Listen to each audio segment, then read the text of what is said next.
Hola, hoy vamos a darle una mirada profunda a una fuente que, bueno, puede parecer un poco densa a primera vista, el Boletín Oficial del Perú. Tenemos la edición del jueves 25 de septiembre de 2025. Exacto. Y para quien no lo conoce bien, es básicamente la Gaceta Oficial. Ahí el Estado publica, bueno, todos sus actos formales. Sí, leyes, decretos, pero también cosas mucho más, digamos, del día a día, ¿no? Totalmente. Es un compendio fascinante, la verdad. Encontramos desde remates, licitaciones millonarias, notificaciones de deudas. Hasta cambios en la vida de la gente, de las empresas y, ojo, protección del patrimonio cultural también. Así es. Y esa es un poco nuestra idea hoy, ¿no? Ir más allá de esa formalidad de la letra pequeña y ver qué historias, qué decisiones importantes que nos afectan a todos. Claro. A ciudadanos, a negocios. Se esconden ahí. Queremos entender qué hay detrás de estos anuncios. Es que es una ventana única, de verdad, para ver cómo funciona el Estado, cómo interactúa con la gente, con el sector privado. Y vamos a ver de todo, me imagino. Sí, desde cifras enormes en infraestructura hasta, no sé, una corrección en una partida de nacimiento. La clave va a ser, sacar lo más importante, lo más interesante de esta edición. Exacto. A ver qué sorpresas encontramos. Empezamos. Dale. Bueno, arranquemos con algo bien concreto. Bienes que cambian de dueño, proyectos que empiezan a caminar, remates y licitaciones. Perfecto. Y aquí, como decías, hay de todo. Vemos cosas, a nivel municipal, por ejemplo. Sí, vi unas notificaciones de la Municipalidad de Magdalena del Mar. Ajá. Estaban rematando un par de estacionamientos. Y lo interesante es que eran por deudas. Deudas con la misma municipalidad. Claro, la famosa cobranza coactiva. Exacto. Las bases, no eran cifras astronómicas, ¿eh? Rondaban los 25,000, 30,000 soles. Pero ojo, un detalle importante que seguro aparecía ahí son los gravámenes. Sí, lo mencionaban. ¿Qué significa eso exactamente? Bueno, son otras deudas o cargas que tiene esa propiedad. Podían ser, por ejemplo, deudas con el Ministerio de Trabajo u otras. Quien compra en remate tiene que saber que se lleva la propiedad, con esas cargas encima. Ah, mira, es un buen punto. O sea, no es solo pagar la base del remate. No. Hay que investigar bien qué más trae esa propiedad. Es parte del riesgo, digamos. Entiendo. Y este es el mecanismo de cobranza coactiva que mencionabas, ¿verdad? La municipalidad vende a la fuerza para cobrar lo suyo. Precisamente. A través de su ejecutor coactivo y con un martillero público, convierten ese bien en plata para saldar los impuestos o multas que no se pagaron. Es el Estado cobrando a nivel local. Pero de estos remates, digamos, más locales, Ajá. el boletín nos lleva a una escala, completamente diferente.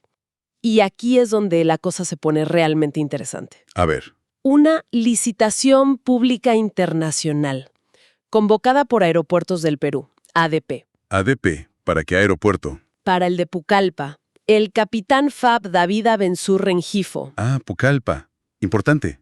¿Y qué se licitaba? La rehabilitación del lado aire, o sea, pista, calles de rodaje y también optimizar el cerco perimétrico. Obras grandes. Eso suena a una inversión. Fuerte. Importantísimo para la conectividad en la Amazonía. Fuerte es poco. El valor referencial máximo rozaba los $100 millones. ¿100 millones? ¡Wow! Sí, casi. US dólares 99,947,147,44 centavos, para ser exactos. Una cifra enorme. Las empresas interesadas tenían hasta fines de noviembre para presentar sus propuestas. Bueno, esto sí que marca una apuesta grande por mejorar la infraestructura aeroportuaria regional, ¿no? Es vital para la economía para integrar esas zonas. Totalmente. Y aunque ADP es un concesionario privado, estas obras gigantes de infraestructura pública muchas veces usan mecanismos de financiamiento, diversos. Vi en otras partes del boletín menciones a obras por impuestos, por ejemplo. Ah, sí, para otros proyectos, ¿no? Claro, otra forma en que el sector privado adelanta plata para obras a cambio de crédito fiscal. Es interesante ver cómo se financia todo esto. Y además de estos casos tan contrastantes, ¿no? El estacionamiento y el aeropuerto. Sí. Había otros remates que mostraban otras situaciones. La Caja de Beneficios del Pescador, que está en liquidación, subastaba inmuebles en Piura, Ancash, Callao. Entiendo.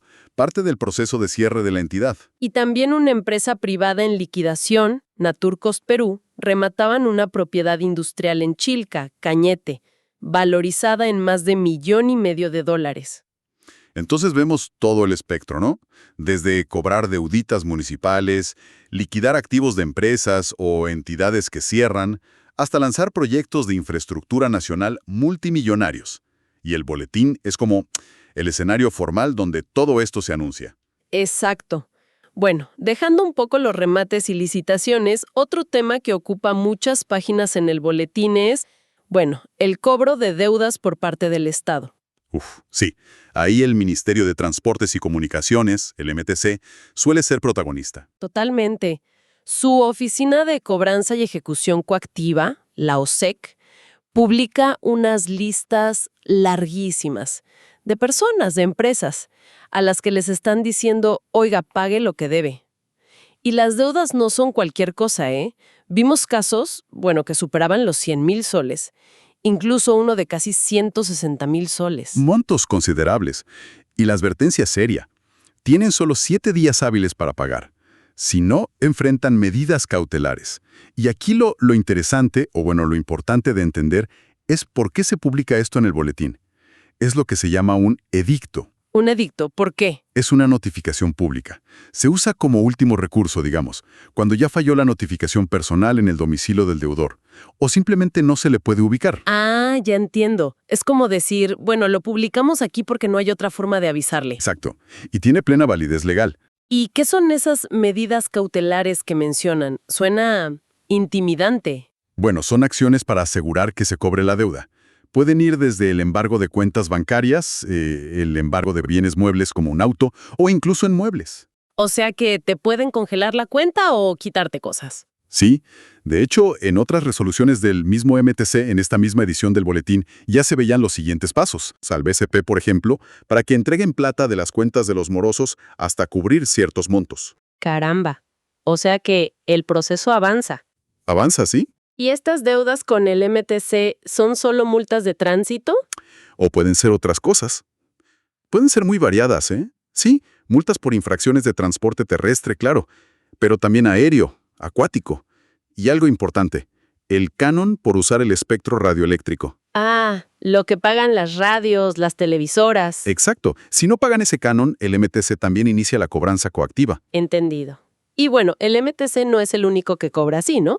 La SUNAT también estaba presente. Claro, la SUNAT, la Superintendencia Nacional de Aduanas y de Administración Tributaria. Ellos también usan el boletín para notificar. Vi avisos de varias intendencias. Aduanas de Mollendo, Paita, Puno, Callao. Y también de tributos internos en Lambayeque. Sí, ellos se enfocan más en deudas por impuestos, obviamente, y en multas aduaneras o infracciones relacionadas con el comercio exterior. Por ejemplo, vi multas a empresas de transporte internacional. Les aplicaban sanciones por infracciones a la Ley General de Aduanas. Ajá. Y a veces por incumplir normas específicas, como la Ley 28008, que tiene que ver con delitos aduaneros. También vi un caso de incautación de un vehículo, una Toyota Hiace. Son ejemplos claros del poder de fiscalización y sanción que tiene la SUNAT. Es parte de su rol. Y un detalle que me llamó la atención en los avisos de SUNAT. Mencionaban a no domiciliados. ¿Qué significa eso? Ah, eso es importante. Se refiere a personas o empresas que son extranjeras y no tienen residencia fiscal en Perú. Claro. Entonces, notificarlos personalmente es muy, muy difícil. Por eso, la publicación en el boletín se vuelve prácticamente la única forma efectiva y legal de comunicarles una deuda o una sanción. Entiendo. Entonces, estas secciones de cobranza, aunque sean listas y listas de nombres y cifras, Sí, pueden ser un poco tediosas de leer. sí nos dan una imagen muy clara de cómo el Estado ejerce su poder para cobrar lo que se le debe, ¿no? Exactamente. Revelan toda esa maquinaria estatal funcionando para hacer cumplir obligaciones financieras, desde una multa de transporte hasta impuestos o cánones. Y también, de forma implícita, muestran los desafíos que tiene el Estado para lograr que todos cumplan, ¿no? La necesidad de recurrir a edictos lo sugiere. Claro. Cambiemos un poco de tema, pero sigamos con la relación entre el Estado, la gente y el territorio. Encontramos avisos clave sobre propiedad, sobre grandes proyectos y también sobre la protección del patrimonio. Un área así, donde lo que se publica en el boletín puede tener un impacto súper directo en la vida de las personas y en cómo se configura el país. Totalmente. Me llamó mucho la atención un aviso bastante grande de la Autoridad Nacional de Infraestructura, la ANIN. Ajá. Sí. ¿Sobre qué proyecto? Un proyecto de protección contra inundaciones en los ríos de Casma, allá en Ancash. Pero lo impactante era la lista, larguísima, de ocupantes de terrenos que se verían afectados por las obras. Me imagino. Con detalles de cada predio, supongo. Sí, sí. Nombres, DNI, la ubicación exacta con coordenadas UTM, el área afectada. Pero aquí viene algo que me pareció clave. La mezcla de situaciones legales de esos terrenos. ¿A qué te refieres? Algunas propiedades aparecían con un código, un número de partida registral. O sea, estaban inscritas formalmente en registros públicos. Ok, propiedad formalizada. Pero muchísimas otras, muchísimas, figuraban como sin antecedente registral. Ahí está. Ese es uno de los grandes nudos gordianos en Perú, ¿no? La informalidad de la propiedad. Explícanos un poco más eso. Bueno, los grandes proyectos de infraestructura, como esas defensas ribereñas, son necesarios. Nadie lo duda. Pero casi siempre implican afectar terrenos privados o posesiones. Claro, hay que expropiar o adquirir. Exacto. Hay un decreto legislativo, el 1192, que regula cómo el Estado adquiere esas propiedades o impone lo que se llama servidumbres. El proceso normal es identificar el terreno, notificar al dueño o poseedor, valorizarlo y compensarlo. ¿Y qué pasa con los que no tienen antecedente registral? Ahí se complica todo. Porque esa posesión, aunque la persona lleve años viviendo ahí, trabajando la tierra, no está formalmente inscrita. No hay un título de propiedad claro y registrado. Entonces, ¿a quién se le paga? Ese es el problema. Se dificulta enormemente identificar al titular del derecho a ser compensado y hacerlo de una forma que sea justa, pero también legalmente segura para el Estado. Es un reflejo directo del altísimo grado de informalidad en la tenencia de la tierra que tenemos. Un desafío estructural enorme para cualquier proyecto grande. Vi algo parecido con avisos de Provías Nacional, que es del MTC. Estaban notificando a propietarios afectados por la construcción de la carretera Moquegua o Mate-Arequipa. Claro, el mismo tema. Mencionaban códigos de predio, partidas registrales para algunos, áreas afectadas bien específicas. Por ejemplo, 150 metros cuadrados para una señora. Es el mismo proceso. Provías necesita asegurar el terreno para la carretera, lo que se conoce como el derecho de vía. Y mencionaban algo llamado anotación preventiva. ¿Qué es eso? Es un paso legal importante. Básicamente, se inscribe en la partida registral del inmueble, si la tiene, que hay un proceso de adquisición por parte del Estado en marcha. Ah, como una advertencia. Exacto. Funciona como una especie de reserva. Evita que el dueño venda o transfiera el terreno a otra persona mientras dura el proceso de adquisición por parte del Estado. Asegura que ese terreno quede disponible para el proyecto. Interesante. Y en una línea parecida, de formalización de tierras, pero desde otro ángulo, vi avisos sobre levantamientos catastrales. ¿Para quiénes? Para comunidades campesinas, una en Junín, San José, y otras en Loreto, San Pedro, Ucayali y Santa Rosa de Cachiboya. El objetivo, decían, era el saneamiento físico legal de sus territorios. Eso es fundamental. Hay una ley, la 24657, que protege los territorios de las comunidades campesinas y nativas. Pero la formalización, a través del catastro y la inscripción en registros públicos, les da una seguridad jurídica mucho mayor. ¿Contra qué, por ejemplo?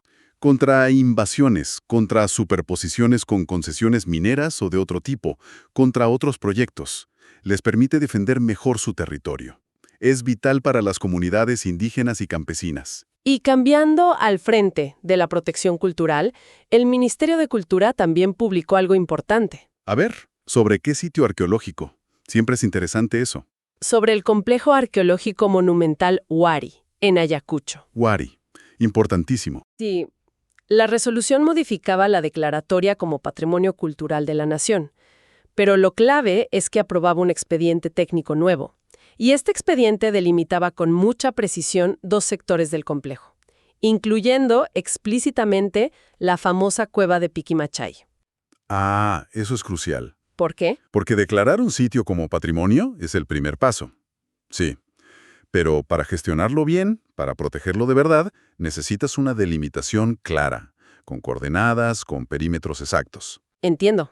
Esta resolución, al aprobar esos perímetros definidos, permite una protección mucho más efectiva. Y también ordena la planificación territorial alrededor. Por eso notifican a las municipalidades locales. Claro, para que sepan qué áreas son intangibles. Exacto. Para que lo incluyan en sus planes de desarrollo urbano o rural y no autoricen construcciones o actividades incompatibles ahí. También vi, como nota al pie, un aviso de la SBN, la Superintendencia de Bienes Estatales. Ajá. Inscribían por primera vez un terreno a favor de Sedapal, la empresa de agua de Lima. Era para un pozo. Otro ejemplo de cómo el Estado gestiona los terrenos que necesita para dar servicios públicos. La SBN administra los bienes del Estado. Entonces, todos estos avisos sobre territorio, propiedad, patrimonio, nos pintan un cuadro bien complejo, ¿no? Complejísimo. El boletín se vuelve este espacio donde se publican decisiones que reflejan esa tensión constante que existe en el país. ¿Tensión entre qué? Entre la necesidad de desarrollar infraestructura, carreteras, defensas ribereñas, la protección de los derechos de propiedad individuales y colectivos, como los de las comunidades, y la preservación del invaluable legado cultural y arqueológico que tenemos. Y todo esto, como vimos, atravesado por la enorme dificultad de la informalidad registral. Queda claro. Bueno, demos un giro ahora hacia avisos que reflejan más el ciclo vital, ¿no? De las personas y también de las empresas. El boletín también está lleno de estos trámites más, digamos, cotidianos. Sí, aunque a veces parezcan trámites menores, son absolutamente fundamentales para la seguridad jurídica de las personas y para el funcionamiento de la sociedad. Noté una cantidad impresionante de edictos, tanto del RENIEC, el registro civil, como de notarías. ¿Para qué tipo de trámites? Para rectificar partidas, de nacimiento sobre todo, pero también de defunción. Los motivos eran muy variados. Corregir el nombre de un papá o una mamá que quedó mal escrito, pasa muchísimo eso. Sí, vi un caso Early versus Early Félix, o Amalia Mori P versus Amalia Mori Puerta, o añadir un segundo apellido que se omitió, corregir errores de tipeo en los nombres. Es que esos trámites son esenciales. Imagínate, un error en tu partida de nacimiento te puede generar problemas enormes para cosas básicas. ¿Cómo qué? Sacar tu pasaporte, tramitar una visa, cobrar una herencia, matricularte en la universidad, cualquier cosa donde necesites probar tu identidad o tu filiación exacta. Claro. ¿Y cómo se corrigen? Hay distintas vías. Para errores evidentes, materiales, a veces basta un trámite administrativo en RENIEC o notarial. Pero para cosas más complejas, como cambiar un apellido o probar una filiación que no consta, a veces hay que ir a un proceso judicial. Entiendo. También estaban los clásicos edictos matrimoniales. Ah, sí, anunciando las futuras bodas. Una foto instantánea de parejas que van a contraer matrimonio y también avisos de unión de hecho. Claro, parejas que buscan el reconocimiento legal de su convivencia. Son reflejos de cómo se forman y se formalizan las familias en el país. ¿Hay diferencia legal importante entre matrimonio y unión de hecho reconocida? Bueno, una vez reconocida legalmente la unión de hecho, que requiere probar convivencia pública, estable, por un tiempo mínimo, otorga derechos patrimoniales muy similares a los del matrimonio, por ejemplo, en temas de bienes adquiridos durante la convivencia o derechos sucesorios. Interesante. Y del lado de las empresas, bueno, el boletín es como el diario oficial de la vida corporativa, ¿no? Totalmente. Ahí se publica todo el ciclo de vida de las sociedades. Vimos el ciclo completo, literal. Avisos de disolución y liquidación de varias empresas, Metrópolis Soluciones, Comercializadora Torres, varias, señalando que cerraban operaciones. El fin de un ciclo. También transformaciones. Una clínica veterinaria, Clínica Mundo Pet, que era EIRL, empresa individual de responsabilidad limitada. O sea, un solo dueño. Y se transformaba en SAC, Sociedad Anónima Cerrada. Probablemente para poder incorporar socios, ¿no? Es lo más probable, sí. Para crecer o cambiar la estructura de propiedad. Y hasta una fusión por absorción. CEIMIC Perú absorbía a S4I Environmental Services. 2 empresas, imagino, del rubro ambiental. Son movimientos estratégicos normales en el mundo empresarial. Y la Ley General de Sociedades, la Ley 26.887, exige que todos estos actos importantes, disolución, transformación, fusión, se publiquen ¿Por qué? para proteger a terceros. Acreedores, clientes, trabajadores, el público en general, tienen derecho a saber sobre estos cambios fundamentales en las empresas con las que interactúan. Tiene sentido. También vi un aumento de capital importante en una empresa, Corporación KLD, pero Ajá. Más de 1.3 millones de soles. Y detallaban cómo se haría. Parte con nuevos aportes, parte capitalizando créditos que le debían a la empresa. E incluso mencionaban el derecho de suscripción preferente. Claro, es el derecho que tienen los accionistas actuales de comprar las nuevas acciones antes que nadie, para mantener su porcentaje de participación si quieren. Son detalles importantes del gobierno corporativo. Y bueno, convocatorias a juntas de accionistas. para tomar decisiones clave, modificar estatutos, ratificar ese aumento de capital, cambiar directores, aprobar dividendos, vimos varias. Todo eso muestra la dinámica interna de las empresas, ¿no? Buscando plata, ajustando su estructura, repartiendo ganancias, tomando decisiones de quien las dirige. Procesos súper regulados que tienen que ser transparentes, por eso se publican. Hubo un caso que me llamó la atención entre las convocatorias. Una asamblea de acreedores laborales de Agropucalá S.A.A.A. Agropuchicalap. Sí, una empresa azucarera histórica. La empresa está en serias dificultades financieras. Está bajo un proceso de insolvencia, básicamente. ¿Y qué hace Indecopi ahí? Indecopi, además de ver temas de competencia o protección al consumidor, también administra los procesos concursales, o sea, de insolvencia y quiebra. Una asamblea de acreedores laborales como la que convocaban es para que los trabajadores, que son acreedores por sus sueldos, beneficios sociales impagos, se reúnan y tomen decisiones sobre cómo y cuándo se les va a pagar, dentro de esa situación tan complicada. Entiendo. Es una situación difícil para la empresa y sus trabajadores. Definitivamente. Y para cerrar este bloque vital, no podemos ignorar las páginas y páginas y páginas de la ONP. Uf, sí. La Oficina de Normalización Previsional, la que ve las pensiones del sistema público. Exacto. Eran listas interminables de resoluciones. Sobre todo tipo de trámites de pensiones, me imagino. De todo. Solicitudes de pensión bajo los distintos regímenes, el famoso DL 19990, el 20530 de cédula viva, pedían bonificaciones, pago de devengados que no se cobraron, cambios de banco para recibir la pensión, Y los resultados serían variados, ¿no? procedente, improcedente, otorgado, denegado, decisión tras decisión. Y también vi avisos parecidos de eSalud, el Seguro Social, notificando sobre decisiones de prestaciones de salud o económicas. Y volvemos al mismo punto que con las cobranzas coactivas, ¿no? ¿Cuál? Que el boletín oficial funciona como el último recurso formal de comunicación del Estado con el ciudadano, cuando no pueden notificarte personalmente sobre algo tan crucial como si te dan o no tu pensión o si te cubren o no una prestación de salud. Ajá. Lo publican acá. Exacto. Es la vía legal establecida para que esa decisión se considere notificada, aunque uno podría preguntarse cuán efectivo es en la práctica para que la persona realmente se entere. Es una buena pregunta. Entonces, a ver, haciendo un recuento rápido. Hemos pasado por remates chicos y licitaciones millonarias, por cobranzas del Estado, por la gestión complicadísima del territorio, la protección del patrimonio, hasta llegar a los trámites que marcan la vida de la gente y las empresas. Todo en una sola edición del boletín. Demuestra la increíble densidad y variedad de información que contiene, ¿no? Es como un microcosmos de cómo interactúan el Estado, la economía y la sociedad peruana en el día a día administrativo y legal.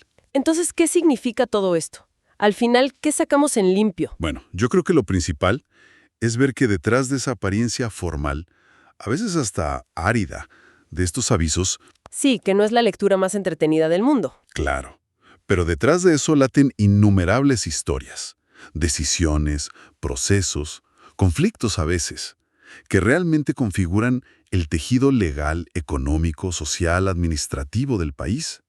Es la vida misma pasando por un filtro oficial.